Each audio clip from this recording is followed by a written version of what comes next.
Inicio entonces a este nuevo encuentro, el penúltimo que tenemos programado en nuestro taller, y la idea era volver sobre la novela de Pascal Quignard, primeramente, Las Solidaridades Misteriosas, que es la novela de la que estuvimos hablando un poco en el encuentro anterior, y luego empezar a hablar de los dos textos de Christine Angot, Una de vacaciones y Un amor imposible. Dos textos que tienen sus particularidades, como ya les había advertido en el encuentro anterior. Vamos a un poco volver sobre la figura de Quignard, este autor eh, contemporáneo, que tiene, bueno, un enorme prestigio, nacido en 1948, sobre todo en lo que va del siglo XXI, ha sido muy prolífico, pero bueno, comienza su producción allá por la década del 70, y decíamos, bueno, que hay algunas como líneas importantes en la producción de Quignard, que tiene que ver con, por un lado, su formación y su interés por la música. Es una especie de autoridad, ¿no? En música barroca, por ejemplo, y una constante en parte de su obra tiene que ver con historias donde la música ocupa un lugar fundamental. Y luego también decíamos, bueno, como suele pasar con muchos escritores franceses que tienen una formación académica, filosófica, donde la importancia, por ejemplo, del psicoanálisis, el interés, ¿no? por desarrollar historias que de algún modo tengan que ver con los problemas que aborda el psicoanálisis, sobre todo en la línea lacaniana. Y también otra de las características es la exploración de la temporalidad en el relato, que en este caso también, como hemos visto en el encuentro anterior, tiene una gran importancia, ¿no? De hecho, si bien no culmina sus estudios académicos en filosofía, pero, por ejemplo, desarrolló una investigación y un trabajo de tesis sobre la filosofía de Henri Bergson, por ejemplo, ¿no?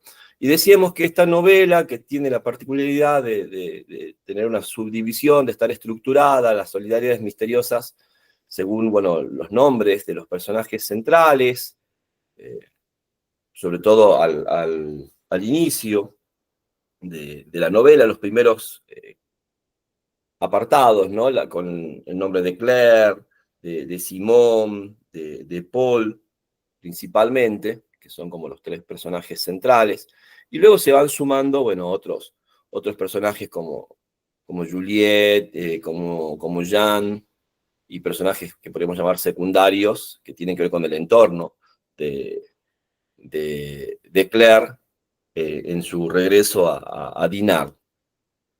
Y decíamos que una de las actividades que tenía el relato tenía que ver con el modo en que estaban narrados los primeros capítulos, dentro de esas secciones, la sección de Claire y la sección de Simón, en donde había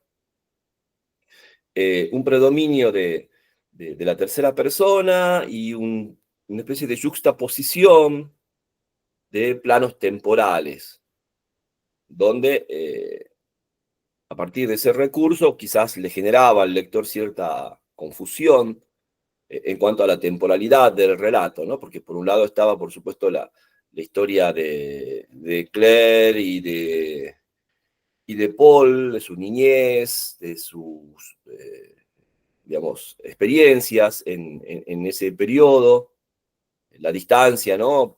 Paul viviendo en un colegio como pupilo, se veían esporádicamente con su hermana, eh, la orfandad de ambos, por supuesto, luego de la muerte de los padres, y la relación también, bueno, desde la adolescencia, ¿no? Entre Simón y Claire. Y también veíamos, por otra parte, bueno, por supuesto, lo que tenía que ver con el regreso de Claire a su pueblo de la Bretaña, que implicaba, por supuesto, una serie de reencuentros. El más importante de ellos, por la centralidad que va a tener en la novela tiene que ver con el encuentro con la señora Ladón, que es la profesora de piano de Claire. Y así, bueno, vamos a ir viendo cómo se va desenvolviendo y de a poco, lentamente, se va presentando la relación entre esta pareja protagónica de la novela, que es la pareja que constituyen Claire y Simón. Claire y Simón, que han compartido, como les decía,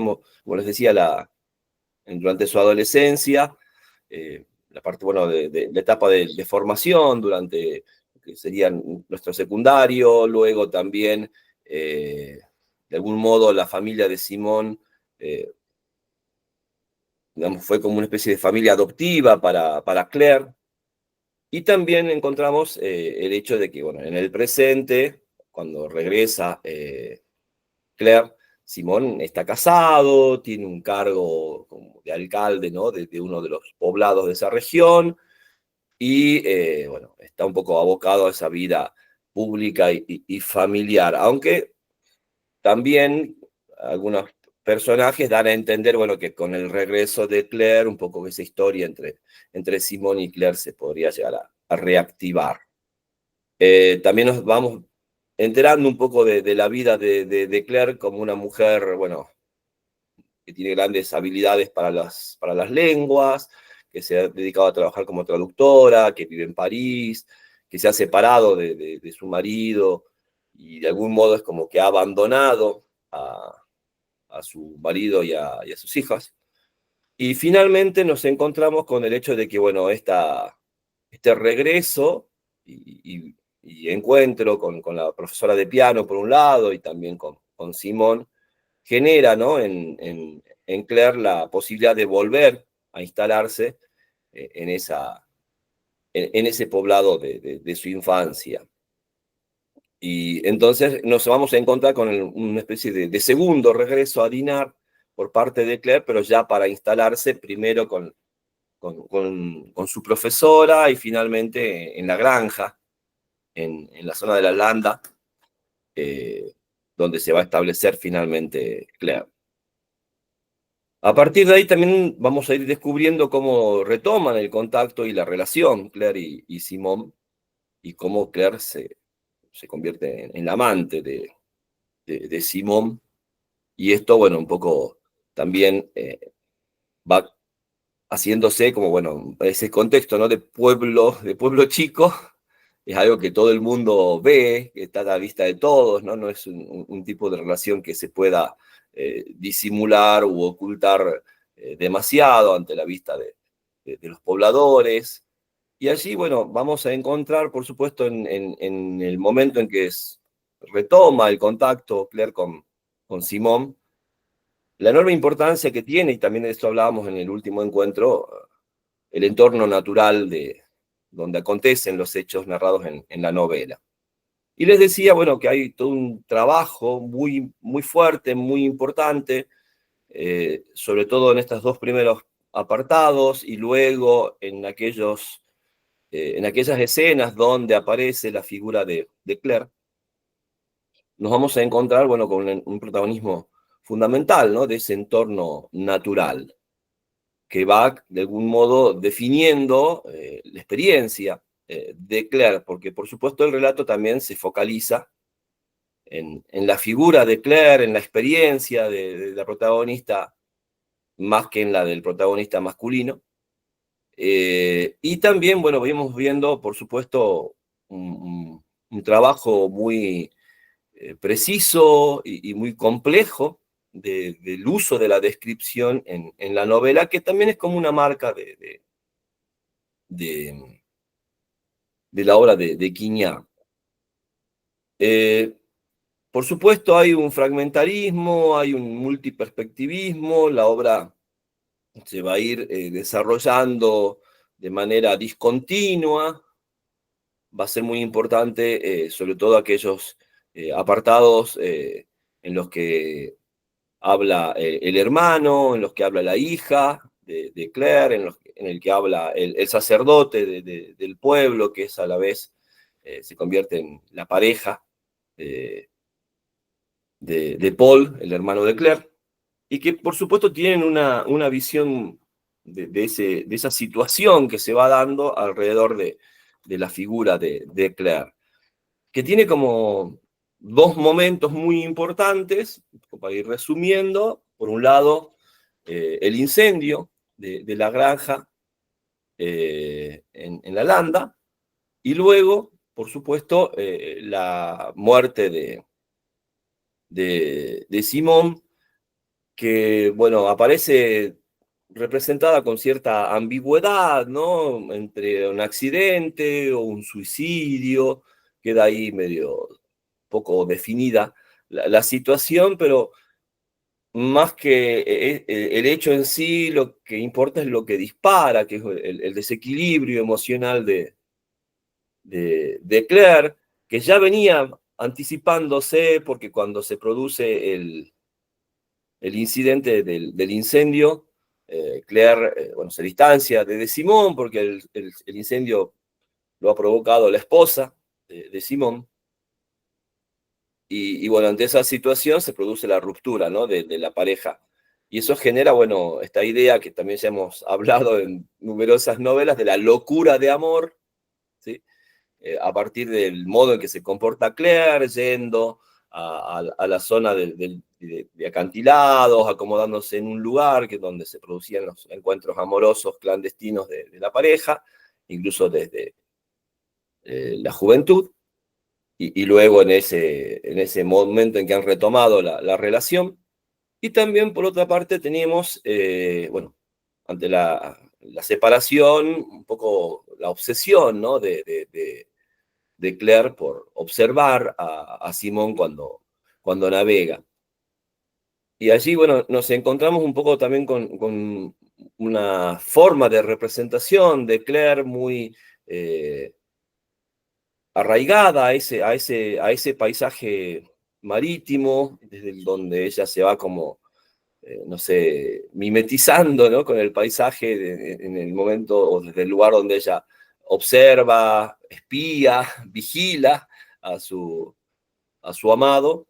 Y luego, por supuesto, cuando se produce la muerte de Simón, esa práctica, ¿no? de ir a ese lugar y estar en esa zona frente al mar, se vuelve también una práctica recurrente y obsesiva, y que va preocupando, por supuesto, a quienes, digamos, rodean a Claire, fundamentalmente a su hermano, que incluso va a volver, ¿no? a su pueblo natal, y también se va a instalar, ¿sí? acompañando a su hermana, un poco preocupado, ¿no? por las locuras, entre comillas, de Claire, que tiene que ver con esa obsesión, básicamente, y con una especie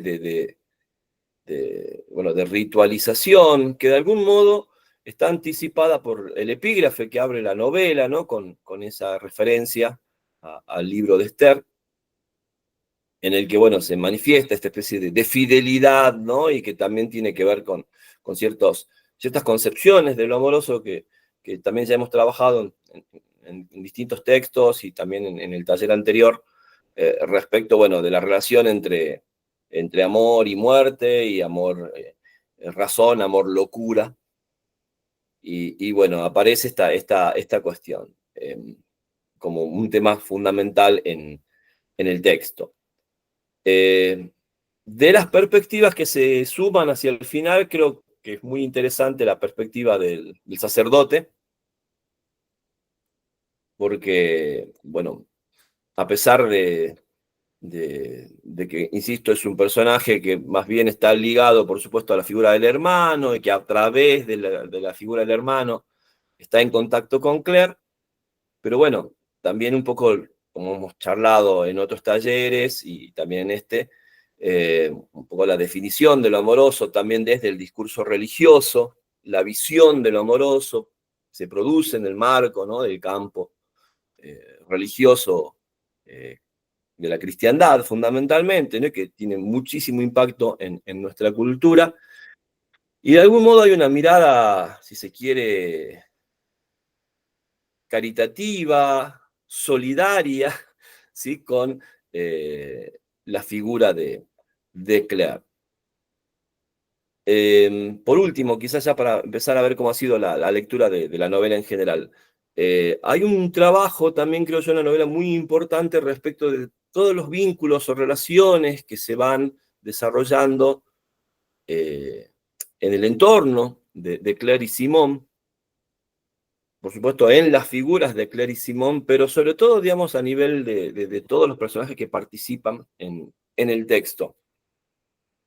Y encontramos esta cuestión de los vínculos como, de alguna forma, en cada sujeto lo que se construye, sobre todo pensando en la figura protagónica, la de Claire, una red de relaciones que de algún modo están todas vinculadas, todas están enlazadas, y que por supuesto tienen que ver con lo amoroso. Quizás no con lo que entendemos como ese amor de vínculo de pareja y de vínculo sexual, pero vamos encontrando, ¿no? Todas las vinculaciones que tiene el personaje que de algún modo están relacionadas unas con otras. Y ahí aparece un poco quizás la idea que presenta el título de novela, que es este de las solidaridades misteriosas. Un poco también, por supuesto, la idea muy presente en nuestra cultura de la dificultad o la imposibilidad de definición eh, de lo sentimental y lo emocional, ¿no? Como aquello que escapa, eh, digamos, a todo tipo de definición absoluta o de representación, digamos, clara y sencilla. En ese sentido, también creo yo que es muy importante lo que hace Quiñar y que tiene que ver con otras obras de, bueno, usar la narrativa novelesca para la problematización, la complejización. Y también habíamos hablado en el último encuentro un poco de ese tipo de novelas que deja cabos sueltos, por así decirlo, digamos, donde no hay una idea más de totalidad, sino más bien de diseminación de aquello que se va representando en la novela. Y bueno, un uso diferente del recurso del fragmento. Eh, un poco decíamos en el encuentro pasado, ¿no? El uso del fragmento en algunas formas de novelar tiene que ver con, por ejemplo, el simultaneísmo y la idea de unir esos fragmentos para la construcción de la totalidad, algo que nos remite un poco a la idea cubista, ¿no? De representación. Pero también, y sobre todo a partir de la segunda mitad del siglo XX, encontramos un poco esta idea del fragmento como aquello que no puede integrar un todo, como aquello que, por supuesto, más bien dificulta la posibilidad de que todo encaje, de que todo pueda estar unido.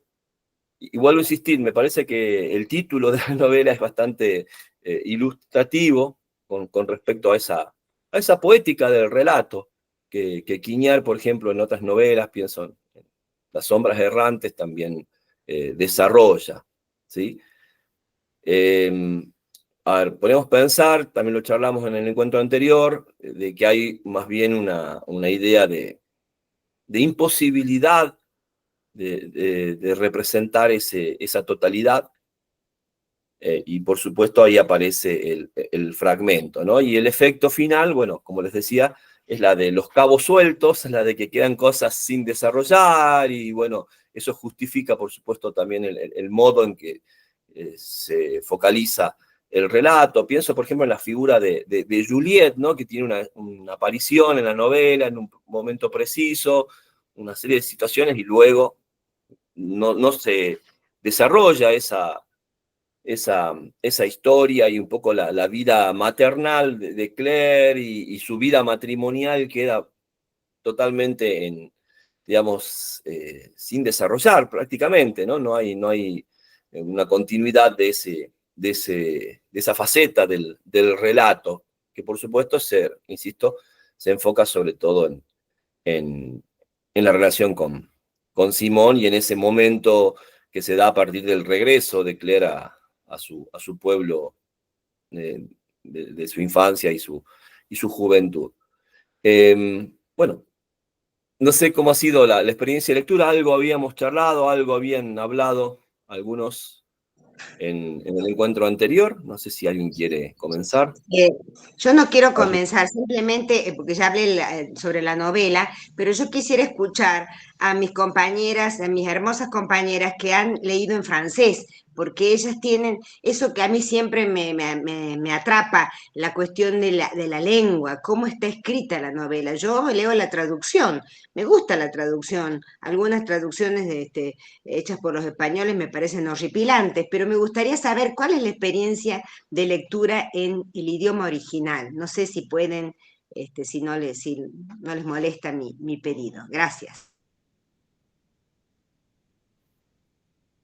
También habría que ver si la han podido leer, porque yo no sé si la han conseguido, a veces se complica. A ver, contanos, Teresa.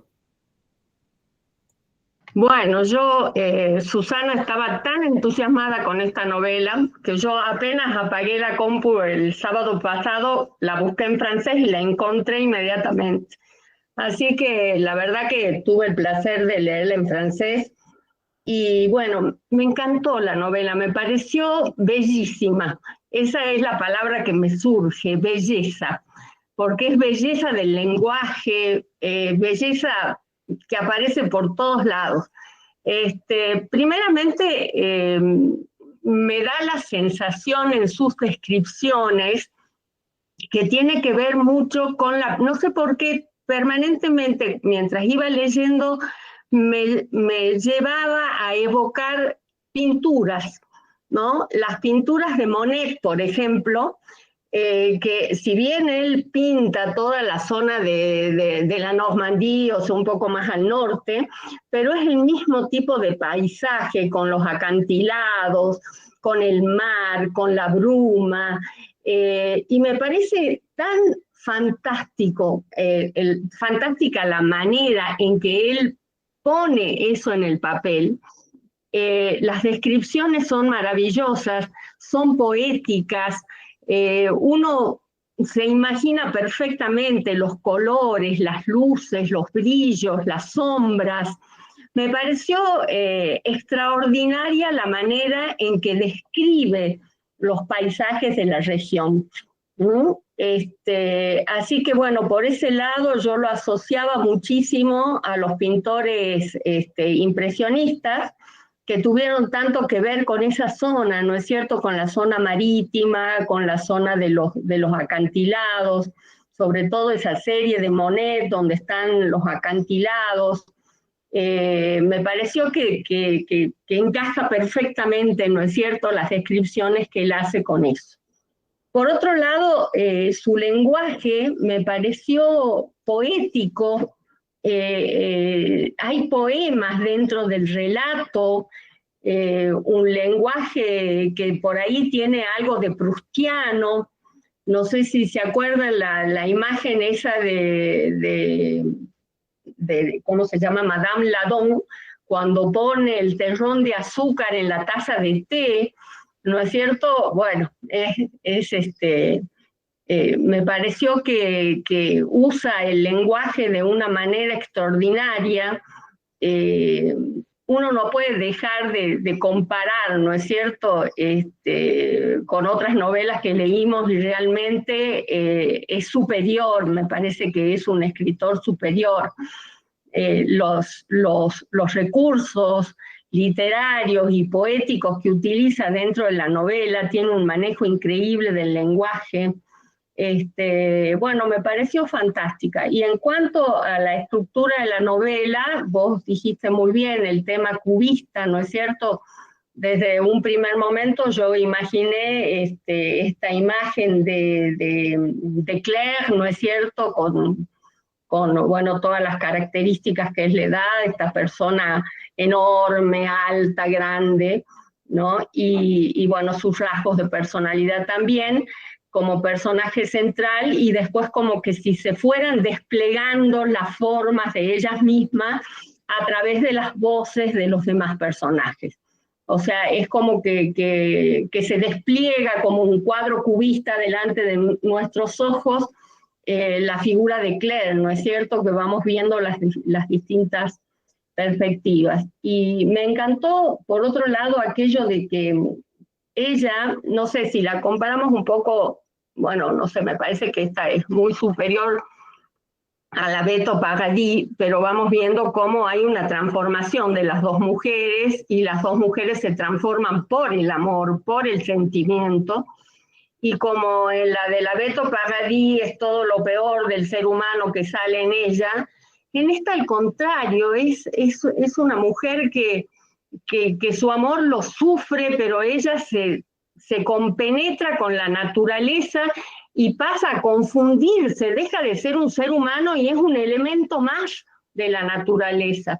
Y me encantó esa imagen que está, me parece, al último, cuando uno no me acuerdo cuál exactamente, de los personajes que hablan de ella, dicen que había dejado su foulard arriba de una roca y que los animales iban a cogerla y a buscarla, ¿no? Me pareció tan significativa y tan linda. La imagen tiene imágenes bellísimas, bellísimas. Así que, bueno, totalmente emocionada. Además, tiene escenas verdaderamente muy emocionantes, como por ejemplo cuando aparece la hija, ¿no? Porque ella en realidad nunca habla de sentimientos, ni de dolor, ni de afecto, ni de nada, pero esa llegada a la hija que la lleva por todos los lugares que ella tanto ama, que le enseña y le transmite, y la hija tampoco manifiesta al hablar de ella ningún tipo de resentimiento, sino al contrario, ¿no? Así que la locura de ella era una locura, no sé, querible. Uno la ve como un personaje que se abandona, pero a lo mejor de la vida, se confunde con la naturaleza, con los animales. El hecho de hacerse un poco, digamos, su espiritualidad, digamos, era tan grande que ella no siente los dolores, se mete por las rocas, por los lugares más difíciles, se lastima los pies, se lastima las manos, ¿no? Pero ella todo lo hace porque había un goce en ella, ¿no? De estar en ese lugar y que, bueno, lo que él buscaba era la imagen de Simón. Me pareció fantástica la novela, verdaderamente. Gracias, Ariel, por habernosla hecho conocer. Bueno, ¿no? Muchas gracias, Teresa, también por tu lectura. Me parece fundamental volver sobre lo que plantea Teresa respecto del modo en que se describe la naturaleza en la novela, el modo en que hay como una simbiosis, ¿no? Entre la figura de Claire y ese paisaje. También me gustó mucho lo que nos presentó Teresa en la relación con la pintura impresionista. Creo que también es muy importante la cuestión de la luz, por ejemplo, de las luces y las sombras en la novela, en las descripciones, un poco también volviendo sobre ese interés, ¿no? Que tenían los impresionistas incluso por la idea del paisaje en los momentos del año, porque de alguna manera también la novela nos va dando precisiones, ¿no? Sobre la época en la que estábamos, fechas, y que no solamente son fechas para entender la cuestión de la temporalidad del relato, sino también sobre la temporalidad de la naturaleza, en qué época estamos, de las estaciones, ¿sí? Que de alguna manera también van modificando ese escenario natural. Y me parece que, bueno, también es importante respecto a esto, el cierre de la novela con la voz del tío Caleb, que es ese vecino, ¿no? De la landa, que en realidad prácticamente no habla de lo que sucede en la novela, sino justamente de ese escenario natural, el mar, la landa, el modo en que ese mar lo invade todo, ¿no? Todo huele a mar, todo sabe a mar en esa región. Entonces, me parece que ahí, por supuesto, hay como una llamada de atención al lector, ¿no? Es decir, de que realmente no es algo menor en la novela, más allá de que, por supuesto, también coincido con Teresa de que la historia amorosa que se narra es bastante intensa y que de algún modo, bueno, también eso de poner el centro, el foco en la figura de Claire, pero a la vez, como también vamos viendo, ¿no? En muchas novelas contemporáneas, novelas sentimentales contemporáneas, ese contrapunto, ¿no? Con las otras historias de amor que hay en el relato. Vuelvo sobre la de Paul y Jan. No sé, fíjese, hay una parte en que, bueno, es que se vuelve la historia amorosa entre ambos como muy visible, ¿no? Y el sacerdote es llamado por el obispo, ¿no? Y el obispo, en vez de sancionarlo, lo único que le pide es que haya, digamos, disimulo, ¿no? De que no se exhiban tan abiertamente. Bueno, ese tipo de cuestiones que también van mostrando un poco el mundo contemporáneo. Bueno, aparece, como digo, una relación homosexual en este caso, y hasta que tiene que ver con esa cuestión de lo prohibido, entre comillas, que tiene que ver con la, digamos, la cualidad de sacerdote de Jan. Y vuelvo a insistir, a mí me gusta muchísimo ese capítulo, porque me parece que es fundamental la mirada que tiene y cómo esa mirada recoge toda esa tradición del discurso sobre lo amoroso, pero sin, obviamente, quizás también por la propia experiencia y por la propia situación de Jan y su amor o su pareja homosexual con Paul, una mirada muy caritativa respecto de la figura de Claire, fundamentalmente, ¿no? Eso también, y de hecho, bueno, cuando se hace digamos, el sepelio, ¿no? De Simón, y también, por supuesto, como sacerdote, él participa. Me parece muy importante esa forma que utiliza Quiñar en esta novela de complementar el relato con ese juego de perspectivas, que no solamente tiene que ver con la información que aporta cada sujeto sobre la vida o sobre los hechos que se van narrando, sino también sobre esa especie de posicionamiento, ¿no?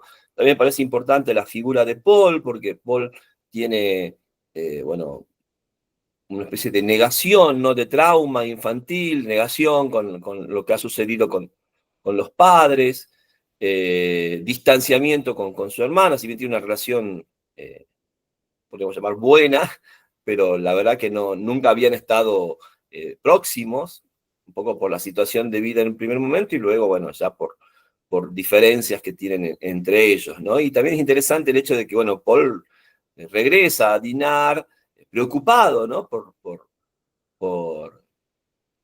Claire, y a partir de allí, bueno, se va estableciendo un vínculo donde, por supuesto, también en esta idea de problematización y complejización, vemos que, bueno, las diferencias persisten hasta el último momento, es decir, no hay una idea de absoluta compenetración o donde todo queda resuelto, ni mucho menos, ¿no? Que eso también me parece importante,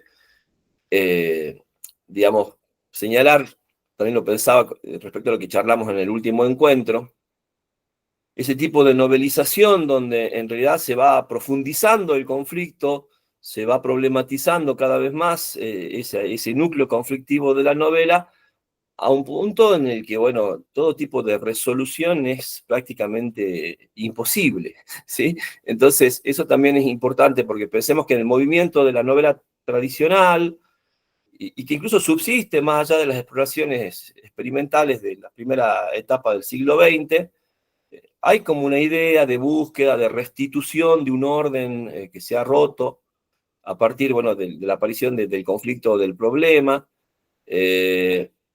En cambio, acá hay como una especie de imposibilidad, ¿no? De pensar cualquier tipo de resolución, ¿sí? Y más bien, insisto, a medida que avanza el relato, lo que se va generando es como que se profundiza, ¿sí? El problema, por decirlo de algún modo, ¿no?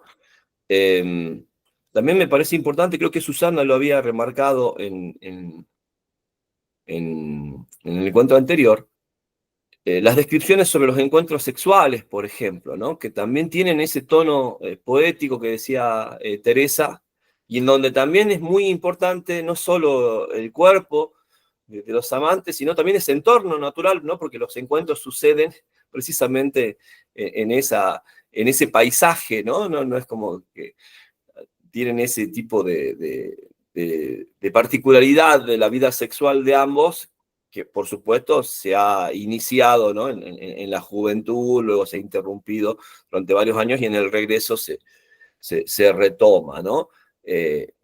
Entonces esto también es, creo yo, importante en la novela, si bien son como muy precisos y bien definidos esos momentos eróticos que tiene la novela, pero también hay esa especie insisto, ¿no? de forma de narrar y de representar, y bueno, un poco también lo traigo a colación a partir de lo que vamos a charlar respecto a Angot, ¿no? Y sobre todo a una semana de vacaciones.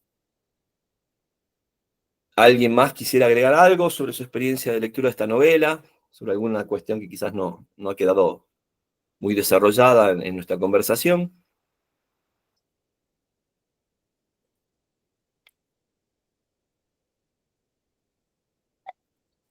A ver, Laura, ¿sí? Sí, ¿qué tal? Hola, no los saludé hoy entre tarde.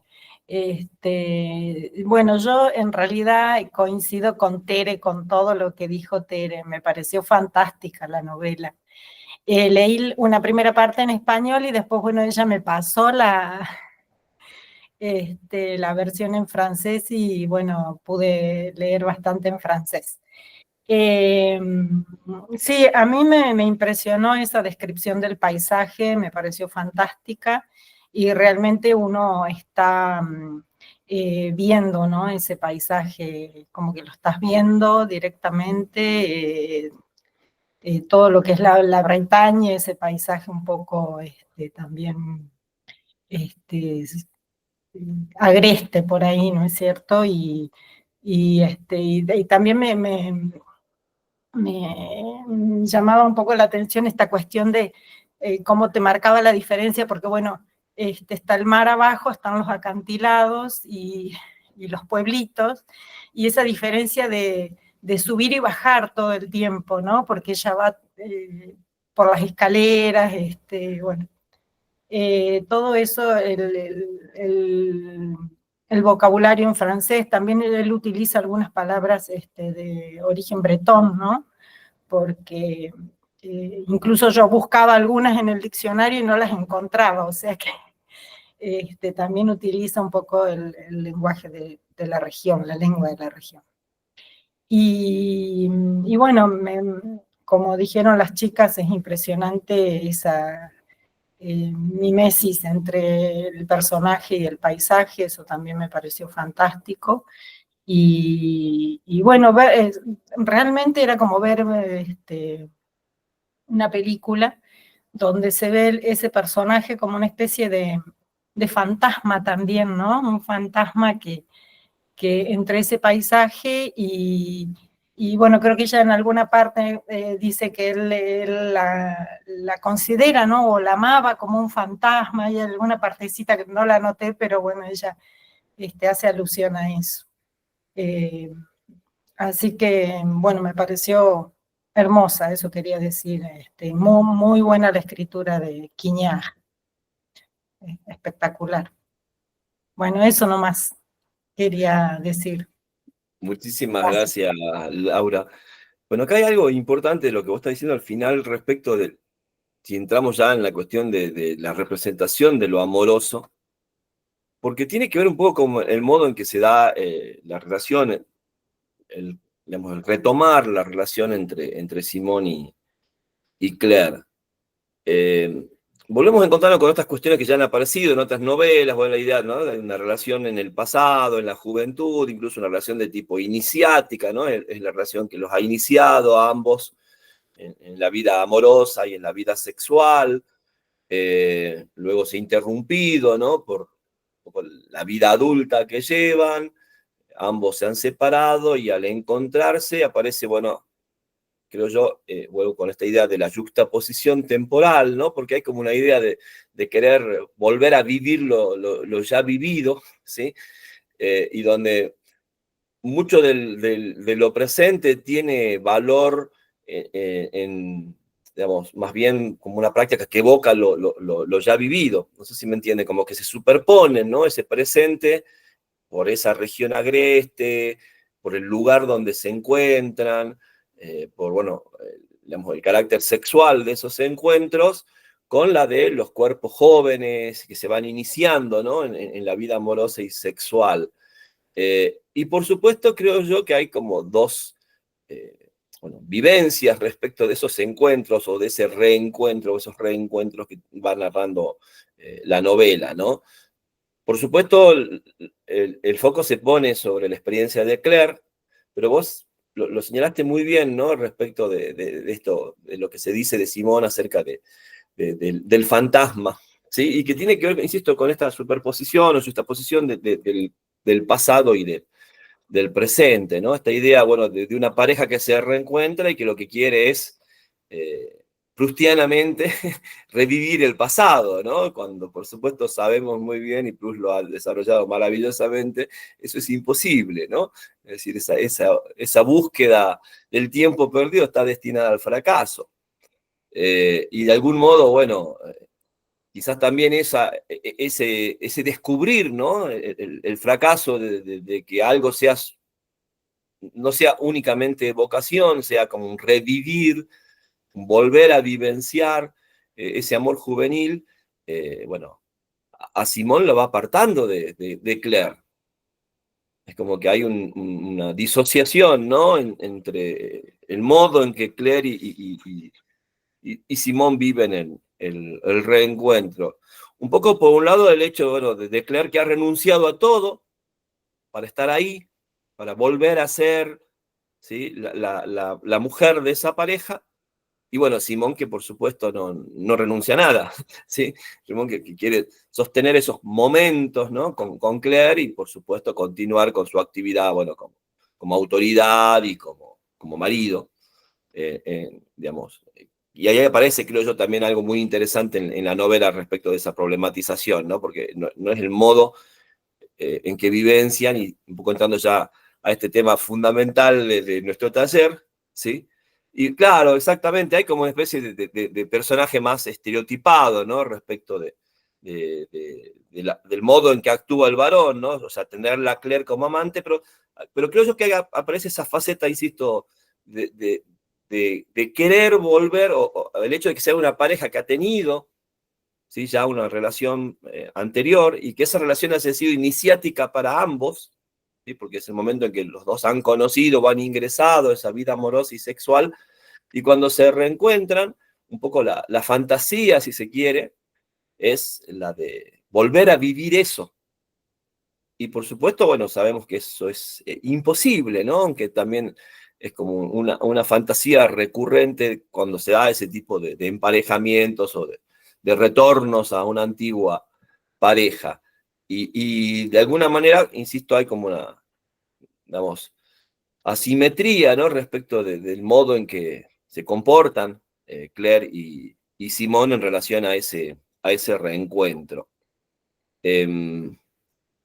A ver, me parece también que la novela sentimental, contemporánea, un poco ya empezando a pensar en lecturas que hacen un recorrido de todo lo que venimos trabajando, bueno, ponen siempre, por supuesto, en la superficie esas formas de esas prácticas y esas concepciones de lo masculino que podríamos llamar, bueno, predominantes en nuestra sociedad, ¿no? Respecto a los comportamientos, respecto al modo en que se maneja la vida amorosa y sentimental, en también, sobre todo cuando se presenta esta conflictividad, ¿no? Entre lo matrimonial y lo extramatrimonial. Lo vamos a ir viendo, creo yo, que la novela, incluso escrita ya sea por varones o por mujeres, problematiza ese tipo de figuras masculinas.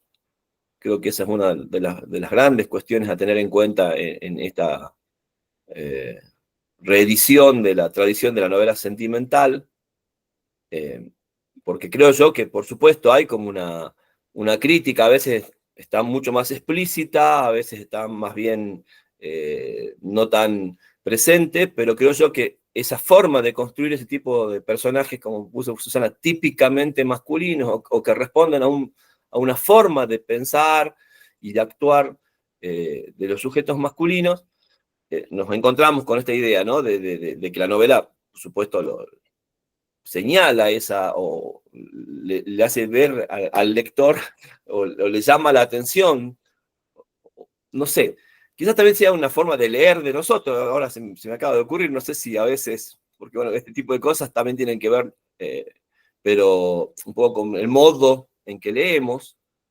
pero creo yo que, bueno, en líneas generales, en todas las novelas que venimos leyendo, aparece ese tipo de representación, insisto, típica o estereotipada de lo masculino y que tiene que ver, por supuesto, con la representación social que todos podemos reconocer y que, bueno, aparece, creo yo, por lo menos, cuando no criticada, mínimamente expuesta respecto a otras formas también de lo masculino, igual también a la importancia que tiene en la novela sentimental el contrapunto, ¿no? La comparación, el presentar diversos emparejamientos, ¿sí? Un poco para mostrar, ¿no? Y poner el acento en determinados aspectos, ¿no? De la pareja, sobre todo protagónica, de una novela, y en este caso, bueno, la de Claire y de Simón. Y bueno, me parecía totalmente atinado lo que planteaba Laura respecto de esa figura fantasmal que representa para Simón la Claire que retorna a Dinard. ¿Alguien quisiera agregar algo más respecto a Quiñar? Sí, Teresa. No, me parecía que importante señalar la tragedia en la vida de Claire, porque o sea, toda su locura, que aparentemente se desencadena después del incendio provocado por la mujer de Simón, creo que tiene que ver también con todas las escenas, y lo que me parece terriblemente trágico es que su vida empieza y termina con un suicidio, con una tragedia. Porque si bien todos piensan que los padres murieron en un accidente, ella le confiesa a Paul cómo fue verdaderamente la muerte de los padres, y eso es terrible. Y bueno, y eso explica también un poco por qué ella abandona de la manera que abandona una vida, que si bien no se la describe muy detalladamente, pero suponemos que fue una vida exitosa, una persona que hablaba no sé cuántas lenguas, que andaba por el mundo, que tenía un departamento en París. Bueno, vuelve a vivir todo esto, ya con una herida muy profunda, cuando vuelve al casamiento del primo, y después se da lo del incendio y finalmente el suicidio de Simón, porque ella es la única persona que dice que verdaderamente Simón se suicidó. Entonces, también quería señalar eso, ¿no es cierto? Como la tragedia, pese a que la novela es bellísima y tiene muchísimos elementos que nos provocan asombro y encanto, pero está marcada por la tragedia. Y bueno, y que eso evidentemente desencadena la locura, pero es esa locura mansa, ¿no? De Claire. Eso quería agregar. Muchas gracias, Teresa. Bueno, sí, también aparece esta cuestión de lo trágico, el suicidio.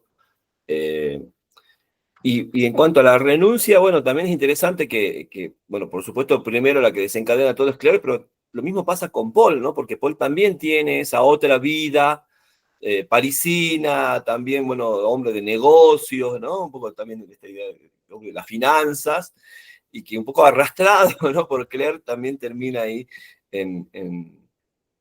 volviendo a ese pueblo natal y en ese entorno agreste, ¿no? Bueno, también volvemos sobre esta cuestión, yo les decía, de este tipo de novela que podríamos llamar regionalista, ¿sí? De poner el acento, ¿no? De la vida, en el caso de la literatura francesa, fuera del ámbito parisino, ¿no? De tratar de romper con esa representación también de la novela asociada únicamente a la región bueno, central, ¿no? A la gran ciudad, a la gran urbe francesa. Y algo vamos a ver también en Angot, ¿no? Que también nuevamente, ¿sí? Aparece el desarrollo en otra región, aunque acá hay una especie de pequeña ciudad que también va a tener una relevancia, sobre todo en Un amor imposible. ¿Alguna otra cuestión para agregar? Pasamos a Angot, entonces, ¿les parece? Bueno, Angot, una escritora muy polémica hasta el día de hoy, porque ha continuado con su producción y bueno, con este tema que atraviesa gran parte de su obra, no es el único tema que desarrolla en su obra Angot, pero un poco ha terminado medio encasillada, ¿no? La producción de Angot y su asociación con el tema del incesto, y que, bueno, aparece en su obra como escritora, pero también en su obra como productora cinematográfica. De hecho, ella tiene también una producción documental que se titula Una familia. En una época estaba en plataformas, creo que en Amazon la había visto, en la que vuelve sobre esta cuestión e incluso, bueno, ha sido muy criticada Angot por el modo en que ha ido desarrollando la temática en su obra. Vamos a hablar un poco del contexto. Bueno, Angot nace en 1949 y, bueno, un poco parte de su vida está narrada precisamente en Un amor imposible, ¿no? Aunque la primera parte de la novela se centra en las figuras de su madre y de su padre. Comienza su producción hacia los 90, empiezan las publicaciones, y en el año 1998 se publica El incesto, que es un texto, bueno, muy en la línea de lo que sería la autoficción, como lo vemos muy bien en Un amor imposible, pero bueno, también como ya lo hemos charlado en otros talleres, las novelas de autoficción, sobre todo las de los 90 o los 80, por lo general produjeron un escándalo o algún tipo de controversia, ¿no? Respecto de los límites de lo que se debiera hacer público o no. Por supuesto, también los debates respecto de la veracidad de lo que se narra en esos textos. Por supuesto, los cuestionamientos parten de aquellos sectores o de aquellas personas, ¿sí?, específicas, de aquellos individuos que se sienten difamados, calumniados por lo que se narra en la novela autoficcional. Fíjense que, bueno, eso es algo que quizás se ha ido atenuando con los años, pero cada tanto, no sé, ¿se acuerdan que hablábamos de, por ejemplo, la publicación de Yoga de Manuel Carrer y todo el conflicto que tuvo con su esposa al momento, con su ex esposa ya, porque bueno, había toda una especie de acuerdo, ¿no?, de que la ex esposa no iba, o el divorcio no iba a ser parte, o no podía ser parte por el acuerdo legal de los textos de Carrer, y bueno, Carrer tiene esa compulsión de narrarse, ¿sí? Volvió sobre ese tema y se habló todo un debate, primero a nivel judicial, ¿no?, entre los ex esposos, y luego, bueno, a nivel social, respecto de cuál es el límite, ¿no?, cómo se le puede imponer a un escritor sobre qué escribir y sobre qué no, qué puede contar y qué no. Pero bueno, la autoficción viene precisamente a mover esos límites o a problematizarlos, y bueno, eso también ha generado un impacto en la obra de Angot, sobre todo cuando se publicó el incesto a finales de los 90, ¿no? Y vuelve ya en el siglo XXI Angot sobre esta temática, y en el año 2012 publica Una semana de vacaciones. Un texto que, como les había advertido o anticipado el encuentro anterior, tenía, bueno, un fuerte carácter explícito respecto de las prácticas sexuales que se representan, que por supuesto recurre al registro que podríamos calificar de pornográfico. Vamos a hablar un poco también, me voy a detener a hablar un poco de la cuestión de la pornografía, y de hecho, también parte de la polémica respecto a ese texto es que fue premiado con el premio Sade, que Angot rechazó. Un poco entendiendo que su práctica de escritura no está dentro de esa línea, ¿sí?, más allá del carácter explícito, crudo, ¿sí?, de la representación de lo sexual en su breve novela. Bueno, vamos a ver un poco, por supuesto, después esa novela se complementa con otros dos textos más, Un amor imposible y Un viaje al este, son los dos textos que complementan. Bueno, obviamente Un viaje al este no ha entrado dentro de las lecturas propuestas, pero también para que sepan si les interesa o les ha llamado la atención esta escritora y esta propuesta. Existe también otra novela donde vuelve sobre ese mundo que se va como complementando, muy a la manera de una Annie Ernaux, ¿no? También Annie Ernaux tiene esa forma, ¿no? De ir recuperando, ¿sí? Hechos de manera desordenada, pero que se van complementando, pero no en el orden cronológico, ¿no? Fíjense que en una semana de vacaciones, por supuesto, hay todo un trabajo de elusión, de elipsis, respecto primero de la identidad, ¿no? De los sujetos. Hay un él y un ella, no hay nombres propios. Sí hay nombres propios para la esposa y las amantes o las relaciones, las otras mujeres, ¿no? Que están con él. Obviamente el él y el ella se definen sobre todo por una cuestión etaria, que tampoco tiene precisión, ¿no? Sabemos que ella es joven, muy joven, y él es un hombre adulto, ¿sí? No se explicita tampoco el vínculo que hay, que son, ¿sí? Porque no es su esposa, obviamente, tampoco es una de las amantes. ¿Quién es ella en relación a él?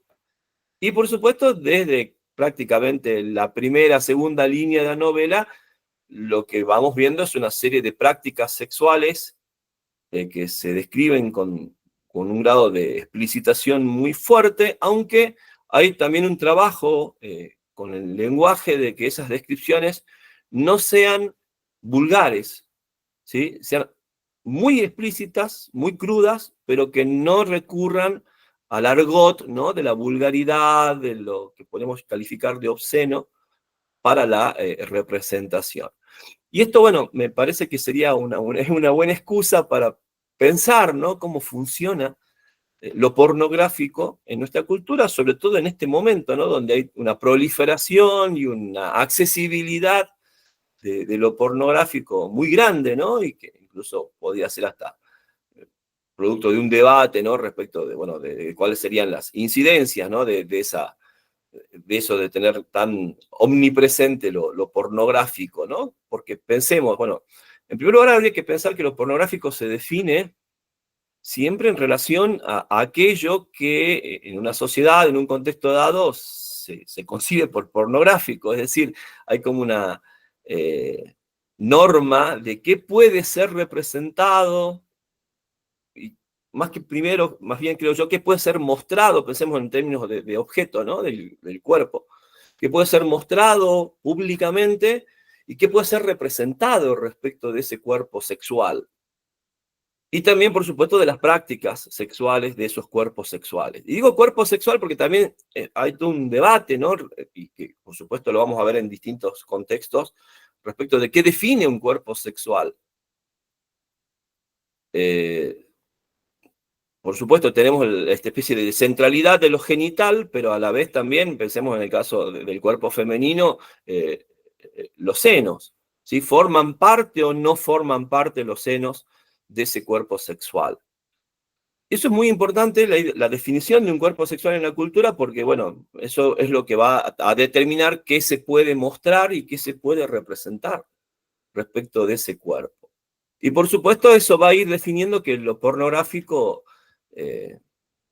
varíe, ¿sí? Es decir, hay muchas cosas que hoy se pueden mostrar o se pueden representar y que en otros contextos, que hoy no consideramos pornográficas y que en otros contextos sí se consideraban, ¿no? Y no hace mucho tiempo, pensemos, no sé, 50 años atrás, determinadas imágenes o determinadas vestimentas, por ejemplo, que es muy importante pensar la relación, ¿no? De la vestimenta con el cuerpo sexual, tienen que ver con esa cuestión. Antes eso era pornográfico y otras veces no. Bueno, en nuestra cultura, sobre todo a partir de la modernidad, pienso sobre todo a partir del siglo XVII, XVIII, encontramos la figura del decoro, ¿sí? Como aquella norma, ¿no? Que va estableciendo qué puede mostrarse del cuerpo sexual y qué puede representarse sobre ese cuerpo.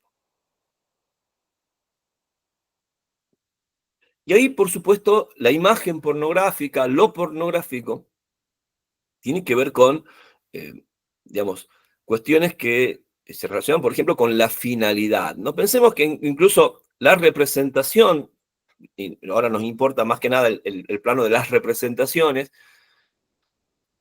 del cuerpo sexual y de las prácticas sexuales, siempre han estado presentes en todas las culturas. Y vuelvo a insistir, el grado o la finalidad de esa representación va variando de acuerdo al contexto cultural. Esto, bueno, hoy nos parece una obviedad, ¿no es cierto?, por el desarrollo de las ciencias sociales, ¿no? Pero bueno, en cuerpos donde se cubre menos, en sociedades donde se cubre menos el cuerpo sexual, digamos, lo pornográfico de ese cuerpo es mucho menor, o directamente nulo, ¿o no? En sociedades donde las prácticas sexuales no están altamente ritualizadas o normativizadas, como por ejemplo en nuestra cultura, con la idea del decoro, también el ámbito de lo pornográfico es mínimo o nulo. Pero en nuestra cultura, la cultura occidental, sabemos muy bien que, vamos, de hecho la palabra pornografía es una palabra muy antigua, ¿sí? Y que tenía que ver, o la palabra obscenidad también es una palabra muy antigua, y que tiene que ver básicamente con lo que se puede mostrar, insisto, y con lo que se puede representar del cuerpo sexual y de las prácticas sexuales. Hay también una pornografía que tiene que ver con la finalidad, digamos, de excitar a quien observa ese cuerpo sexual, de excitar a quien consume, diríamos hoy, o ve esas representaciones de lo sexual, de lo obsceno. Pero también hay un discurso pornográfico que en realidad lo que hace es discutir con los límites del decoro. ¿Sí? ¿Se entiende? Es decir, su finalidad no es la de la excitación del espectador, digamos, pensemos en términos de imágenes ya ahora, o del lector, sino más bien las de poner en tela de juicio respecto de qué puede ser representado y qué no en relación a la cuestión del decoro. ¿Bien? Eso por una parte. Por otro lado, también creo yo es importante, ¿sí? Bueno, la idea de que muchas veces el discurso pornográfico es un discurso transgresor, es un discurso que va corriendo a los límites, ¿sí?, de lo que se puede y no se puede representar. Y vuelvo a insistir, por lo general ese tipo de discurso pornográfico, de imagen pornográfica, digamos, relega la finalidad de la excitación del espectador o del lector. ¿Se entiende lo que estoy diciendo? Y me parece que, bueno, un poco el uso de lo pornográfico en muchos textos literarios tiene que ver con eso, ¿sí? En la literatura contemporánea. Es decir, digamos, se recurre al discurso de la pornografía, se recurre a la representación pornográfica deliberadamente para poner en tela de juicio, ¿sí?, esos límites del decoro, de qué puede y no puede ser representado. Bien, y en este caso, por supuesto, donde además lo sexual está ligado a lo incestuoso, ¿sí?, digamos, o un tema tabú en nuestra cultura, por supuesto, bueno, creo yo que el impacto es todavía más fuerte, ¿no? Digamos, y la transgresión creo que tiene otra cualidad también. Eso creo yo que es muy importante para tenerlo en cuenta. Por supuesto, las sensibilidades de los lectores o espectadores, o sea, son subjetivas y son todas, creo yo, atendibles, ¿sí? Pero bueno, un poco también entender cuál es el sentido de ese trabajo con lo pornográfico. Y si ustedes se ponen a pensar, bueno, la figura de Sade, sobre todo la obra de Sade, de algún modo hay como un juego en Sade respecto de otros pornógrafos del siglo XVIII, porque Sade no era el único, ¿sí?, respecto de la reflexión, ¿no?, precisamente sobre la transgresión, sobre la normativización del cuerpo sexual, sobre la normativización del cuerpo, de las prácticas sexuales, y sobre todo, bueno, en el caso de Sade había toda una denuncia respecto de la hipocresía de esa sociedad y de esa forma de concebir y definir lo decoroso. ¿Bien? A ver, sí, Susana, te escuchamos. Bueno, a ver, yo antes de hablar de lo que me han sucedido con las novelas, me hizo acordar muchísimo esa semana de vacaciones a una película de Lina Wertmüller que se llama Mimí metalúrgico herido en el honor.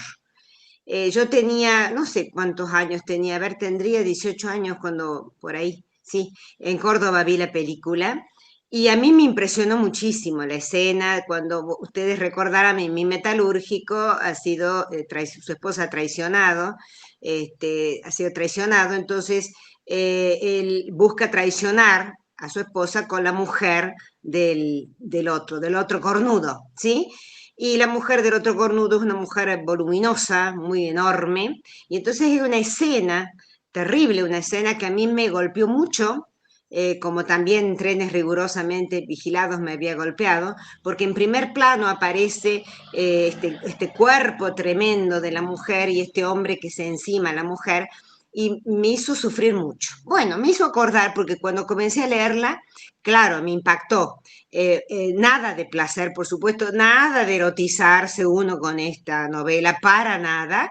Y seguí leyendo, bueno, la terminé de leer y me di cuenta de que era necesaria, esa pornografía era necesaria, porque realmente la figura de ese hijo de su mala madre, de ese intelectual tan, tan exquisito, tan, ay, que parece que tiene no sé, una presencia ante la joven abrumadora, es una presencia abrumadora, ella no puede hablar, no puede reaccionar, no puede decir nada, y después en la novela siguiente, en Un amor imposible, ya tomamos conciencia de qué se trata. Inclusive hay momentos que se replican, ¿no? Hay escenas que se replican en una y otra novela. Eh, Creo que es una novela de denuncia, ¿sí? Es una novela de denuncia y necesaria denuncia, porque nosotros después nos enteramos, ¿no? Hace rato que nos enteramos y charlamos con algunas amigas acerca de estos intelectuales franceses, y me da mucha pena que algunos de esos intelectuales hayan sido Foucault, hayan sido Barthes, a quienes he leído y admirado, hayan sido pedófilos, ¿no? Tipos que han abusado de niños. Por ahí uno tiene que disociar un poco la figura de esos filósofos, de esos pensadores, de sus actos humanos, pero también creo que el padecimiento de las mujeres, mujeres como Cristina Angot y tantas otras mujeres, algunas niñas, ¿no? En el caso de Angot yo creo que era adolescente cuando sufrió este abuso. Creo que tiene que resarcirse de algún modo.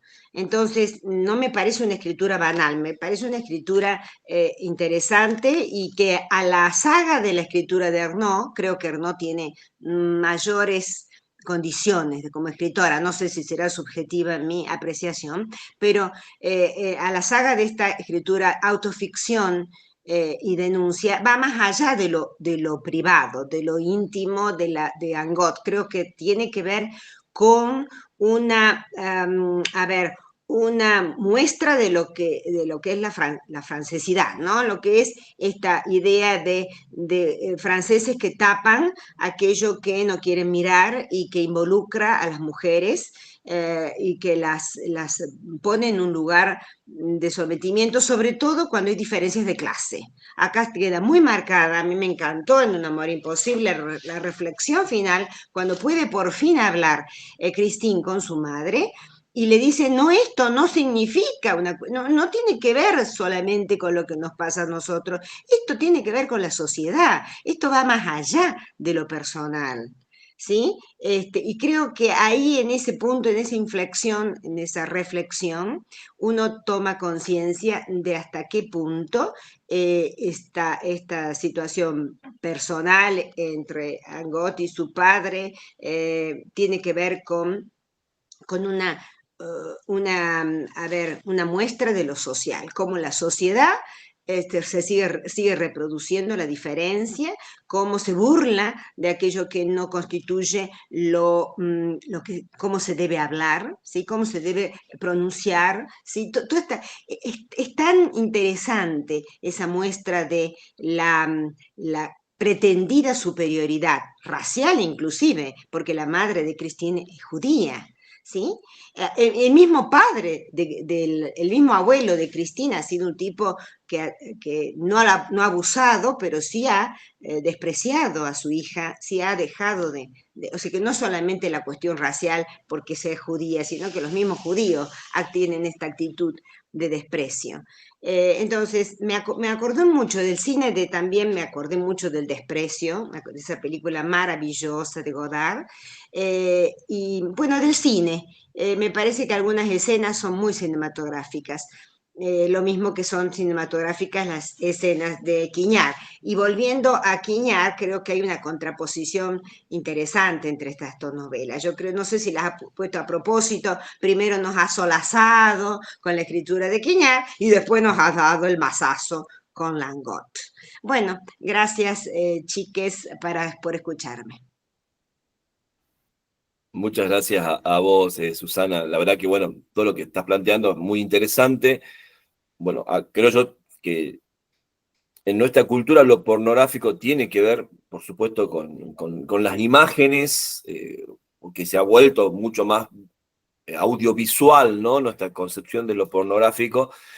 Pero bueno, creo yo también que es importante lo literario, esta escritura literaria de lo pornográfico, porque obviamente, esto ya lo sabemos todos, que el hecho de que el consumo de imágenes, bueno, es más pasivo, ¿no? Está la imagen, está lo que se debe mirar y cómo se lo debe mirar, ya como direccionado, ¿no? Desde el producto pornográfico, mientras que en el texto el que debe producir las imágenes, y de ahí la incomodidad, de ahí a veces la dificultad que tenemos de enfrentarnos a esos textos, desde las palabras, desde la lengua, es mucho más, digamos, nos compromete mucho más, nos involucra mucho más y es más complejo, ¿no? Respecto de cómo vivenciar esa experiencia de lo que representa la pornografía escrita. Graciela.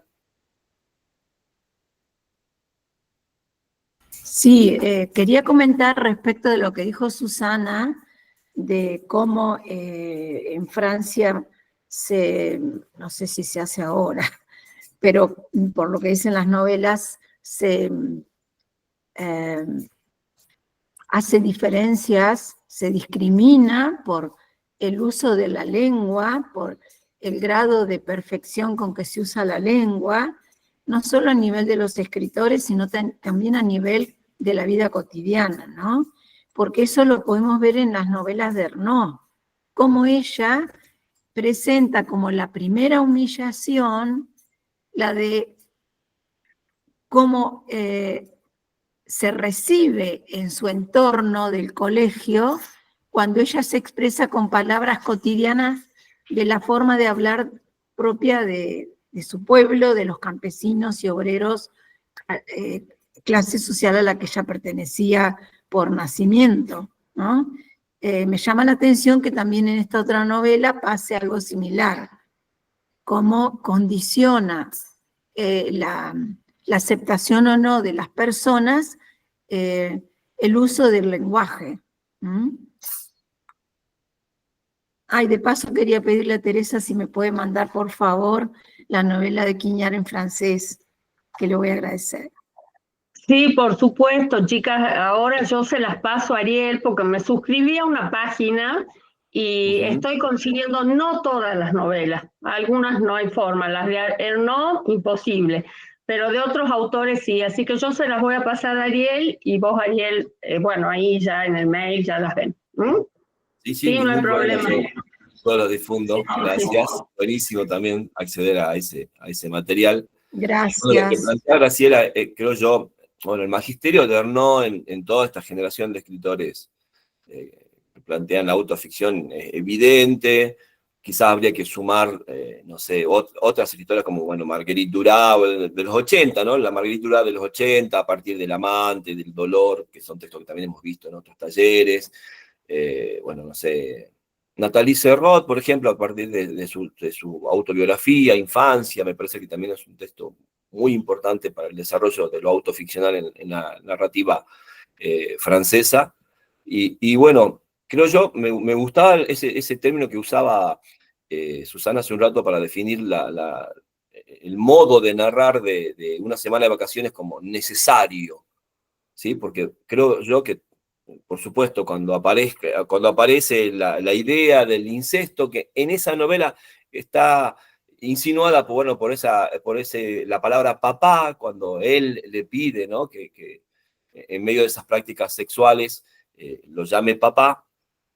Bueno, aparece ese juego, ¿no?, ambiguo, ¿no?, de si es un argot, pero sabemos que el padre no es un hombre que utilice el lenguaje vulgar y que incluso le reprocha, ¿no?, a ella el uso de vulgaridades o de ese tipo de cuestiones. Entonces, bueno, ahí queda un poco la sombra, pero eso luego, como dijo muy bien Susana, se aclara absolutamente para que no quede ninguna duda de quiénes son él y ella en Un amor imposible, cuando se hace referencia, ¿no?, a esos encuentros, al modo en que en su adolescencia, porque esto, bueno, en una familia se explicita aún más, es entre los 13 y los 16 años sucede esto, y luego, bueno, como se ve muy bien en Un amor imposible, es la pareja de Rachel la que un poco, bueno, pone todo en la mesa, ¿no? A quien Christine le va a contar lo que le está sucediendo, y bueno, a partir de ahí aparece la cuestión. Fíjense que también es muy interesante el modo en que trabaja el texto, las situaciones, los encuentros, ¿sí? Por supuesto, quizás el hecho de que apenas comience la novela, no llevamos ni 2 minutos de lectura y ya nos encontramos con algo así, ¿sí? Cuando Christine sale, o ella, mejor dicho, usemos la indefinición nominal de la primera novela, ella sale del baño y inmediatamente él la va guiando y orientando a una práctica sexual.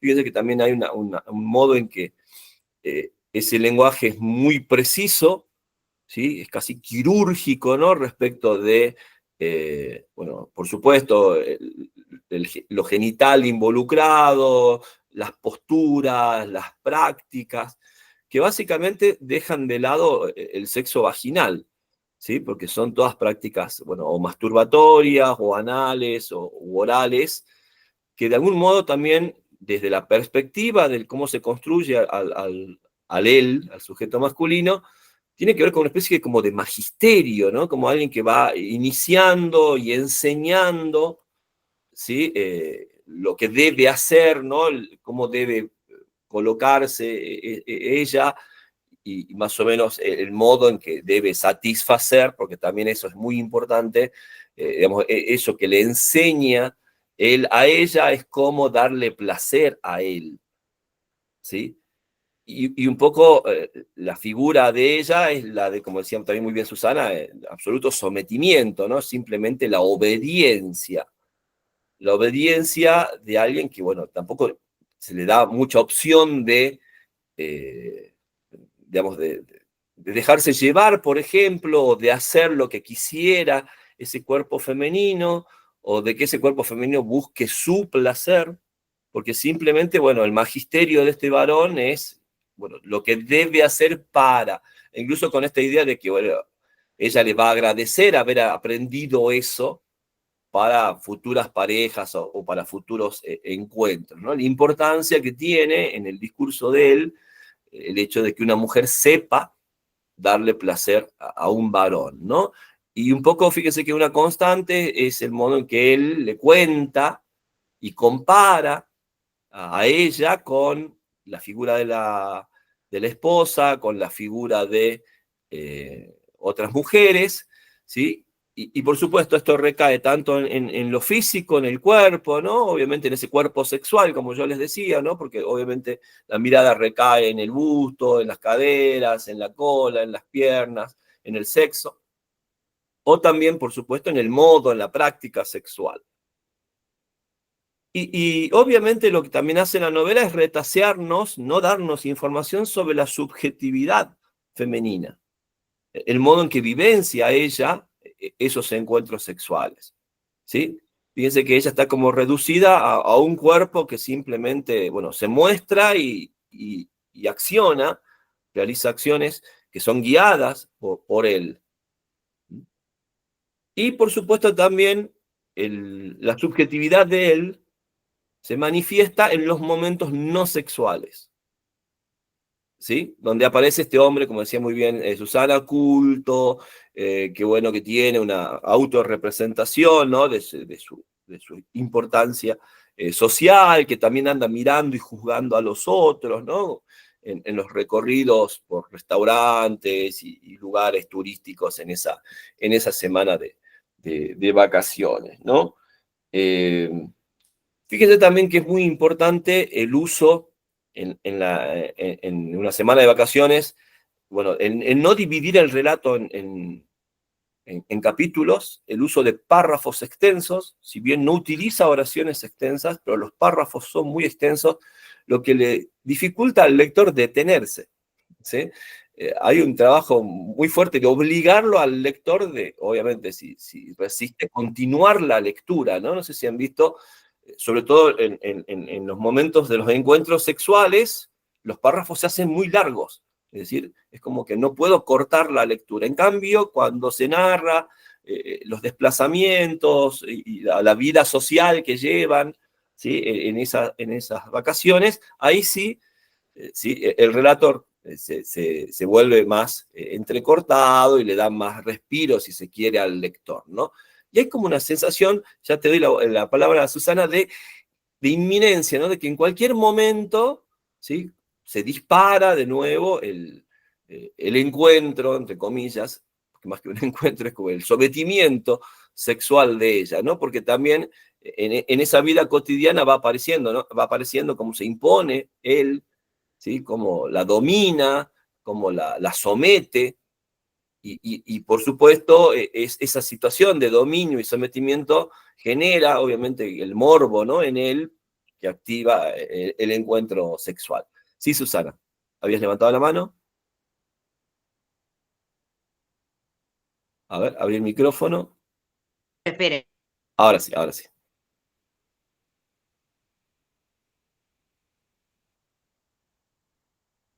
No te escuchamos ni te vemos, no sé. Ahí está, ahora sí. Perfecto. Perdón. Bueno, quería recordarles, ¿no? En realidad, que también es muy interesante la cuestión del nombre del padre, porque pasando ya de una semana de vacaciones a la otra, un amor imposible, por qué la madre está tan dispuesta y requiere con bastante fuerza el apellido del padre a Cristín? Y eso también es una cuestión social. Tiene que ver con que el nombre de padre es fundamental para el pensamiento de una persona de la clase que representa la madre de Cristín. Si no, no hubiera sido tan fuerte. Y después, muy interesante cuando nos damos cuenta por qué. Primero rechaza, él no quiere darle el nombre, no quiere darle el apellido, pero después acepta. Después de una noche, dice en la novela la narradora, el narrador, después de toda la noche aparece él diciendo que sí. Y en realidad uno se da cuenta que dice que sí porque tiene su oscuro proyecto, ¿sí? No puede con sus hijos con la alemana, pero sí va a poder con esta porque es la hija de una judía, ¿sí? Porque no es la esposa. Entonces es tremenda la sensación que debe haber sentido la madre de Christine, la culpabilidad de haber deseado algo que al mismo tiempo la catapulta a la hija a un incesto, ¿no? A mí me parece genial esa parte. Bueno, eso nomás, gracias, ya retiro la mano. Muchas gracias, Susana. Bueno, ahí habría que ver con más detalle, y vamos a tratar de hacerlo ahora y continuaremos en el próximo encuentro, lo que va planteando un amor imposible. Porque obviamente, bueno, más allá de esa serie, ¿no? De encuentros sexuales en esa semana de vacaciones y el modo en que, bueno, se va desarrollando, van desarrollando las actividades que luego terminan en un poco digamos, de forma abrupta, ¿no? Porque él básicamente se molesta, ¿no? A partir de ciertas actitudes, cuando empieza a asomar un poco la subjetividad de Christine, perdón, de ella en el relato, ¿sí? Inmediatamente el padre como que rápidamente quiere que vuelva a su casa y la lleva a la estación de trenes para que tome el tren y regrese, ¿no? Y hay también ahí, fíjense que hay como en el final de ese texto, de Una semana de vacaciones, hay como una especie de alerta, ¿no? De incipiente forma de que ella está como pensando todo lo que ha vivenciado. Que es un poco, sabemos, al retornar eso, ya en un amor imposible, sabemos que luego de esa semana de vacaciones aparece, digamos, el relato, ¿no? La confesión, por así decirlo, la revelación del abuso incestuoso que luego, bueno, se desarrolla en la segunda parte de Un amor imposible, ¿no?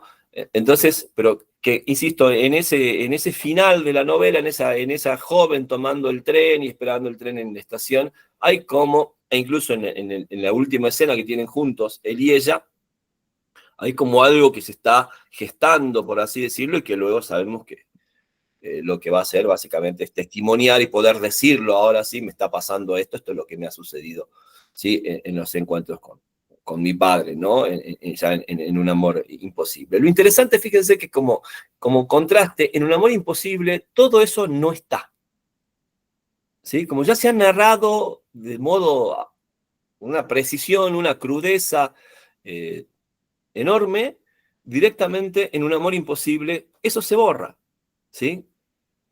No vuelve, no hay un regodeo, no, por eso también a mí me parece que es muy injusto cuando a Angot porque incluso en El viaje al este también hay como otras cuestiones que aborda Angot respecto, no he leído El incesto, incluso no sé si está traducida la novela El incesto,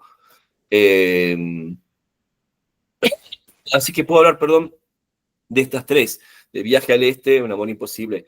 Entonces, por ahí cuando se hace a veces tan abiertamente la acusación o aparece la polémica respecto del exhibicionismo, de hacer público lo privado, y bueno, la idea de si es veraz o no es veraz, o si hay un regodeo o no respecto de lo trágico, lo dramático en la vida de estos sujetos, fíjense que en Un amor imposible corre absolutamente.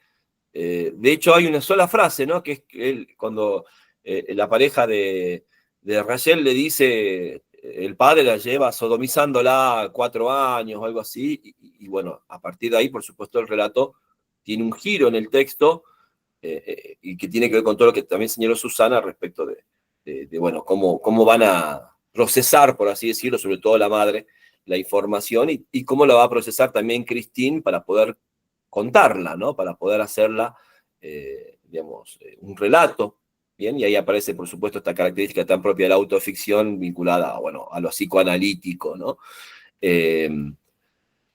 Vamos un poco a Un amor imposible. Fíjense que en Un amor imposible es muy importante, creo yo, también la contextualización. Estamos en un contexto, bueno, de posguerra. Susana también nos advirtió, ¿no? Bueno, un poco la relación de los padres de Rachel, en esa también pequeña ciudad que está siendo como reconstruida, ¿no? Con el Plan Marshall, por ejemplo, en la posguerra. Y en ese contexto aparece la figura de Pierre Angot, también como un funcionario, ¿no? Que trabaja, hay como también esa especie de sombra del colaboracionismo, ¿no? En la figura de estos personajes masculinos del entorno de la madre de Christine. Y allí, bueno, se produce el encuentro de Rachel y de Pierre. Y gran parte de la novela tiene que ver con el desarrollo de ese vínculo y de esa relación amorosa. Que a la vez, por supuesto, fíjense que un poco la novela juega con esa idea de la documentación, ¿no? De esa relación, ¿sí? Con las cartas y con todo aquello que, por supuesto, se da a entender en la novela que tiene que ver con el testimonio de Rachel. Bueno, ahí tenemos un poco también esto que venimos viendo en varias novelas sentimentales, la idea del contexto, ¿no? La importancia que tiene el contexto, el modo en que el contexto define los vínculos, la idea de lo que llamamos una relación sentimental en este caso, ¿sí? Susana, está tu micrófono abierto. Perdón. A ver, intento silenciarlo y no... Y eso hace que la cámara cambie. Ahí está, perfecto, gracias, gracias. Bueno, les decía, bueno, el contexto en el que se conocen, ¿sí?, estos jóvenes, que son los padres de Christine, y bueno, como dijo muy bien Susana, el modo en que se va desarrollando la relación entre ellos, y el modo sobre todo en que Christine, perdón, en que Rachel se maneja. No sé si a ustedes les ha pasado, ¿no? Pero que tiene que ver con el contexto, respecto, bueno, de cómo ella va aceptando todas las condiciones, todas las, digamos, todo aquello que decide o define el varón, ¿no? Que ya, por supuesto, vemos también esos rasgos dominantes y manipuladores, ¿no?, por parte de este varón, que como lo vimos claramente ya en una semana de vacaciones. Y un poco también es muy interesante, y me parece que hay esos ecos de Annie Ernaux en esta novela, bueno, del trabajo de la madre de Christine y cómo, bueno, se produce un ascenso social, ¿no?, que de algún modo va clarificando el panorama de Rachel respecto a la paternidad y a su vínculo también con su propia hija, ¿no? Estos desplazamientos que se van dando en la novela y que tienen que ver con el ascenso en el campo laboral por parte de la madre de Christine, y cómo de la mano de eso va, por supuesto, modificándose el vínculo entre, bueno, sí, también aparece el modo en que se lo describe, ¿no?, a Pierre Angot. Se va modificando, insisto, el vínculo, ¿no?, como les digo, entre madre e hija y, por supuesto, entre padre e hija. También es muy importante, creo yo, tener en cuenta, bueno, las ideas que tiene Rachel sobre sí misma, ¿sí?, respecto a la figura de Pierre. Y por supuesto, bueno, el peso que tiene la capacidad de Pierre, su capacidad lingüística, ¿no?, ese modo de hablar, ese modo de convencer, ese modo de presentarse, que bueno, va generando un efecto distinto al de su apariencia física, como bien pone Susana en el chat. Y luego, bueno, vamos a ir viendo cómo esa forma de manejarse de Pierre, bueno, la utiliza en todo, digamos, sus ámbitos, ¿no? El laboral, la relación que él tiene incluso con su esposa y los hijos, por supuesto con Rachel y luego también con Christine. Entonces también tenemos esa forma muy particular de ir narrando la relación muy en el contexto de la época, ¿no?, de lo que se puede pensar o lo que se podía imaginar en ese contexto sociohistórico. También me parece una marca muy de Ernaux, bueno, toda esa especie de banda sonora, ¿no?, de los consumos culturales, todo aquello que va definiendo un poco el espíritu de la época, y que también tiene que ver, sobre todo, creo yo, con lo sentimental, ¿no? Vuelvo a insistir como nuestra educación sentimental se da en gran parte, sobre todo en nuestra temprana edad y primera juventud, a partir de ese consumo, ¿no?, de canciones, de ideas que tenemos sobre lo amoroso, lo pasional, lo sentimental, a partir de lo que se escucha en determinada época, ¿no? Y eso también está muy presente, bueno, el lugar que tiene el cine, el lugar que tiene la música, en la construcción de ese tipo de representaciones. También hay una crítica, por supuesto, a aquellos productos que van generando, bueno, expectativas o imaginarios bastante estereotipados, ¿no?, respecto de lo amoroso, lo sentimental, la mujer, etcétera, que van como condicionando, creo yo, sobre todo a las mujeres, ¿no?, que también eso lo hemos visto en Ernaux, cómo recae sobre todo ese peso del consumo cultural, muy especialmente en las mujeres. Susana. Además, recalcar qué poco amigable la sociedad. Fíjense que en la parte en que Rachel se va a trabajar, gana un concurso, ¿no?, porque tiene que salir de ese pueblo, ese pueblucho que ya está cansada de estar ahí, a pesar de que tiene ciertos contactos familiares que después, por supuesto, se extrañan, pero ella se va a otro lugar a trabajar y la maltratan.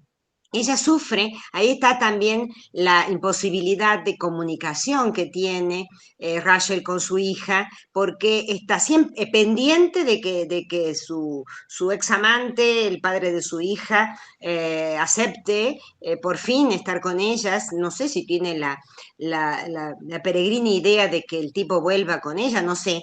Inclusive ella tiene relaciones sexuales después con el tipo cuando vuelve, con ese tipejo. Es realmente un tipejo el tipo. Ella está en una situación de subalternidad y de no sentirse ni siquiera gratificada por el trabajo que ha conseguido, que le permite alquilar un departamento, que le permite vivir de otra manera con su hija. De modo que también me gustaría recalcar eso cuando la lean, no sé si la han leído completa mis otras compañeras.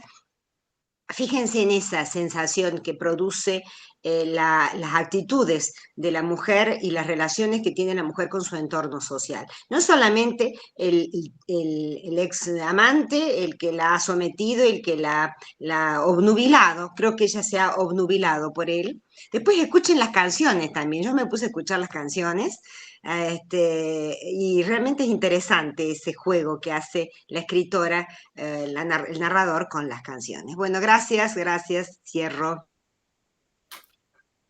Gracias a vos, Susana. Bueno, esta idea, ¿no? Mujer, pobre, también rechazada por un padre, en el caso de Rachel, ¿no? Que va y viene, y también, bueno, el carácter de ser una mujer judía.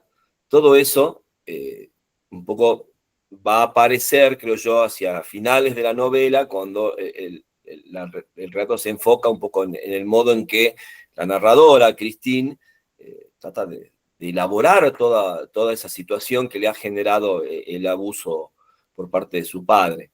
Y ahí creo que lo que decías muy bien vos, Susana, me parece muy interesante, porque, bueno, ya se textualiza, se hace parte de la novela ese proceso, ¿no? de querer encontrar el modo de contar, y un poco la explicación se da precisamente en la relación entre los padres.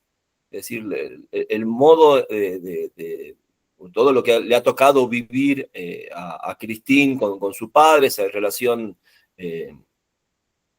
incestuosa, está explicada en el modo en que se ha desarrollado la relación entre Pierre y Rachel, ¿no? Y por supuesto también, como decís vos muy bien, en ese contexto tan hostil para las mujeres, precisamente, ¿no? Es decir, tratar de, como también había señalado vos, Susana, dejar de pensar ese relato en forma individual, ¿no? Es como la experiencia de un sujeto y ponerlo en relación con bueno, las coordenadas sociales e históricas de esa historia que se dio entre Pierre y Christine.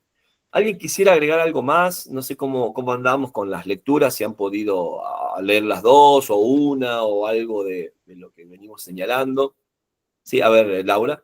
Sí, yo alcancé a leer una semana de vacaciones, que la terminé anoche y bueno, todavía no empecé la siguiente. No, bueno, decir lo que ustedes ya dijeron, que sí estuve a punto de dejarla en algún momento, pero resistí y la seguí, me pareció terrible. Realmente me pasó a mí que terminas con una sensación de mucha angustia. Sí me llamó la atención la forma de la descripción, me pareció así sumamente cruda. Yo pensaba así como que es la palabra desnuda, eso era lo que venía a mi cabeza, ¿no? Y bueno, y es terrible. Al final realmente aparece, bueno, todo el tiempo esta relación de dominación-sometimiento que ustedes ya dijeron, y en ese sometimiento por parte de la mujer, de ella, aparece claramente la humillación y sobre todo esa imposibilidad de decir, ¿no? De no poder hacer, no poder decir, ¿no? Es lo que más y la imagen final, ¿no? De ella sola en el andén, así como de una desprotección terrible. Así que no, me pareció muy interesante, a pesar de lo que uno va leyendo ahí todo el tiempo, de esas descripciones tan precisas, ¿no? Que hace de las relaciones sexuales. Pero bueno, sí, me pareció muy, muy interesante también. Bueno, no, eso que es lo que me produjo la novela, y después, esto es un chusmerío total, la pareja de Christine Angot es un rapero muy famoso que se llama Doc Gineco en francés. No sé si sigue con él, pero sé que leyendo la biografía aparece que sí, yo lo he escuchado, hace hip hop en realidad, y él es la voz del grupo. Así que bueno, también se lo puede escuchar. En algún momento lo escuché, pero hace mucho. Eso nomás. Bueno, muchas gracias. Bueno, muchas gracias, Laura. Bueno, vamos a escuchar un poco de hip hop en francés, que suena muy gracioso, por lo menos para mí. Uno está tan acostumbrado al inglés que suena muy particular. Esos ritmos, ¿no? Muy, muy pop en francés suenan. Uno, quizás que un prejuicio, ¿no? Esto está acostumbrado a lo melódico, ¿no? Lo francés suena bien con lo melódico y pasa eso. Nelly, levantaste la mano.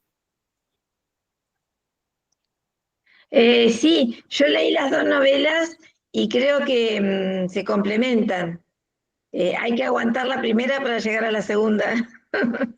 Y de la segunda, lo que rescato es, creo que lo que había comentado Susana o Laura, no me acuerdo, que lo más interesante está al final, cuando la protagonista es como que le sale a borbotones el hecho de que el caso de ella o de ellas dos no es un caso individual, es un caso social que representa a un sector de la sociedad, las que tienen menos poder económico, las que son judías, los casos como ella. Y ahí me parece que cuando levanta la voz y asume la voz de un colectivo, digamos, es cuando la novela se le da un cierre y se pone realmente interesante y cierran todos los cabos. Me pareció, a mí me gustó muchísimo. Muchas gracias, Nelly. Bueno, creo que esa complementariedad es fundamental. Incluso fíjense que en Un amor imposible, si bien hay algunos encuentros sexuales, pasan casi desapercibidos, es decir, no hay prácticamente desarrollo, ¿no? de esos encuentros. Por un lado, los de Pierre y Rachel, y después alguna otra situación que se da en la novela, pero es justamente como un contrapunto, hasta incluso estilístico, el modo en que procesa, trabaja el relato Angot en Una semana de vacaciones, y cómo lo trabaja en Un amor imposible. Y bueno, respecto también de esta cuestión, vuelvo a insistir sobre prestarle atención a aquellos que no han avanzado en la lectura, no la han terminado, de la parte final de Un amor imposible, donde se da esa posibilidad de pensar, de poner en palabras todo lo que ha sucedido, y que, bueno, justamente es también todo lo contrario de lo que sucede en Una semana de vacaciones, ¿no? Donde prácticamente esta joven no puede hablar, ¿sí? No puede hablar porque siempre la están humillando por lo que dice, por cómo pronuncia, no sé, por todas esas particularidades que tiene la joven. Y después, bueno, en esa imagen final, como les digo, del cierre de unas ocasiones, también aparece esta cuestión, bueno, bueno, algo va a pasar, ¿sí? Ante esa desvalidez absoluta con la que se cierra la novela. Susana.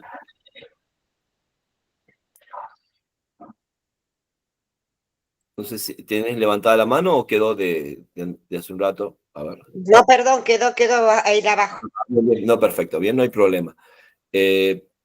Bueno, ya estamos llegando al final de nuestro taller. Nos queda un último encuentro el próximo sábado.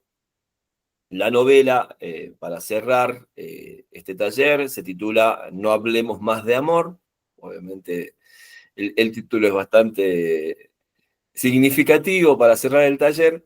Es una novela de Hervé Letelier, que es un escritor que ha empezado a tener digamos, cierto reconocimiento a nivel internacional, sobre todo a partir de ganar el premio Goncourt con una novela muy, pero muy interesante. Les recomiendo que lean, pero no tiene que ver con estos talleres, se llama La Anomalía. Y bueno, eso ha generado que se empiece a traducir la novelística de Letelier anterior a La Anomalía, y precisamente No hablemos más de amor es una de esas novelas que ya había tenido a Letelier bueno, con cierto reconocimiento, pero más bien acotado al ámbito de Francia.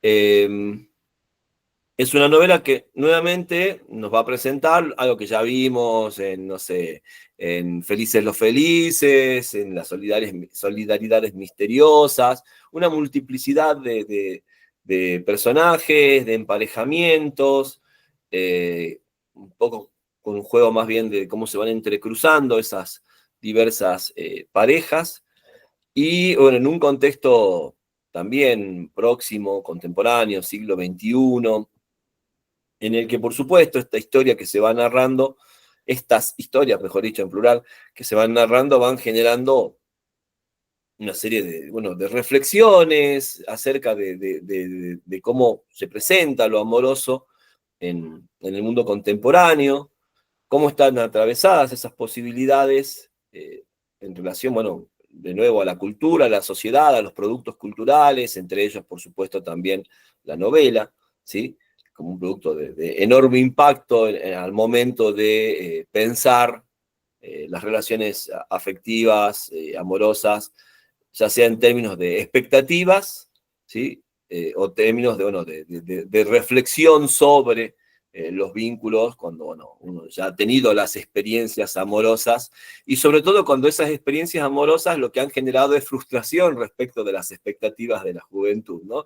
Que creo yo ahí pone el acento Letelier, digamos, en lo que venimos conversando y viendo, bueno, un poco esta cuestión de lo iniciático, que tiene que ver con la etapa de la juventud y que, vuelvo a insistir, está muy atravesada por lo que uno consume culturalmente, cine, televisión, música, literatura, y que va generando como una bueno, esperanza o expectativa o proyecto de poder vivenciar lo amoroso, lo sentimental de determinado modo, qué esperar, ¿no? De una pareja o de un vínculo afectivo. Y bueno, un poco también, muy a la manera de las novelas francesas que venimos leyendo, la decepción, ¿no? Que se puede dar en algún momento de la vida adulta, de esas expectativas, pero con la posibilidad que eso quizás sí es, por supuesto, algo que tiene que ver y mucho con el siglo XXI, de tener quizás como segundas oportunidades, o hasta terceras o cuartas, quién sabe, ¿sí? De poder volver sobre una apuesta, si se quiere, o sobre un proyecto de lo amoroso, pero con la dificultad de que, como ya nos había advertido Quiñar, se superpone lo ya vivido con lo nuevo por vivir, ¿sí? Y se mezclan de una forma que al hombre moderno lo complica, ¿sí? ¿Qué es lo que se está buscando ya en otra edad? ¿Algo nuevo o revivir lo ya vivido? ¿Algo que repare lo que se ha roto con otra persona, con otra pareja? No evitar, para no repetir un fracaso, quizás esta especie también de escepticismo, ¿no? Del no hablemos más de amor, ¿sí? Como decir, bueno, está, basta, el amor ya fue, ya, no sé, no dio resultado, no fue lo que esperaba, no se dieron las cosas como uno quería, y la idea es, bueno, cerrar esa puerta definitivamente, si es que eso es posible, en el mundo en el que vivimos, en la cultura en la que vivimos, donde está tan presente y donde se nos evalúa o nos evaluamos también en relación a esas experiencias, porque también eso es fundamental. Yo puedo querer una cosa, pero la sociedad, no sé, con los productos culturales, mi propia memoria de la vivencia, las situaciones que me toca vivir en la vida cotidiana, van generando otro tipo de experiencias distintas a lo que yo quisiera o deseara o planificara, ¿no? Entonces un poco la novela va jugando con todo eso, me parece de una manera muy, muy interesante, con un tono bastante liviano, si se quiere, a modo de lo que venimos leyendo, por estructuras más complejas de trabajar, más allá del multiperspectivismo y de la cantidad de personajes que presenta la novela, pero con esa cuestión, ¿no? Incluso, insisto, algo nuevo. Es decir, la idea de, un poco parafraseando el poema de Derek Walcott y la canción de Fito Páez, del amor después del amor, ¿no? Que es algo muy reciente en la historia. O sea, antes había un solo amor, una sola posibilidad. Si se iba deteriorando, había que aguantar hasta que llegue la muerte. Si fracasaba, bueno, tendrías que un poco masticar la derrota o el fracaso hasta que llegue la muerte. Sí, y todo eso ha ido modificándose en nuestra cultura. Pero por supuesto no es la idea de bueno, ay, qué bueno, podemos vivir un amor tras otro. Bueno, ¿qué significa eso del amor después del amor? ¿Qué significa esto de las segundas o terceras o cuartas oportunidades o posibilidades? Básicamente. Entonces, de nuevo, por supuesto, se convierte en una novela que problematiza, creo yo, esas cuestiones. Y bueno, vamos a charlar sobre eso un poco para cerrar nuestro taller y que tal vez recapitular todo lo que venimos hablando y leyendo en este taller sobre la narrativa sentimental en la literatura francesa. Como siempre, muchísimas gracias, un placer. Que tengan un muy buen fin de semana, muy buen felices Pascuas, ¿sí? Y nos estamos viendo entonces el próximo sábado. Chau, chau, Gracias. chau. Que Felices pasen bien. Pascuas, Acá en Salta buena llueve. semana. Así Gracias. es. Chao, chao.